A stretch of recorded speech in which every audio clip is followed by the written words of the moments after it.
Hello అండి, full nutritional values ఉన్న healthiest chat weight loss కోసం ట్రై చేసేవాళ్ళు మార్నింగ్ బ్రేక్ఫాస్ట్, ఈవినింగ్ స్నాక్లో కూడా తీసుకోవచ్చు. ఫస్ట్ స్ప్రౌట్స్ని ఒక 10 మినిట్స్ పాటు స్టీమ్ చేసుకోండి. కుక్ కాదండి, స్టీమ్ చేసుకోండి. ఒక బౌల్ తీసుకుని స్టీమ్ చేసుకున్న స్ప్రౌట్స్ వేసుకొని దీనిలో సన్నగా తురుముకున్న క్యారెట్, సన్నగా కట్ చేసిన ఆనియన్స్, చిన్నగా కట్ చేసుకున్న టొమాటో, రుచికి తగినంతగా ఉప్పు, అలాగే బ్లాక్ పెప్పర్.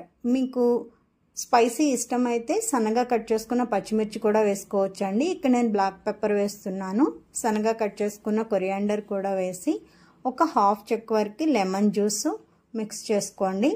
చాట్ మసాలా ఇష్టపడే వాళ్ళు చాట్ మసాలా వేసుకోవచ్చు, బట్ లెమన్ జ్యూస్తోనే చాలా అంటే చాలా టేస్టీగా ఉంటుంది. దీన్ని బాగా మిక్స్ చేసుకోండి. మిక్స్ చేసుకొని each and every spoon enjoy చేయండి.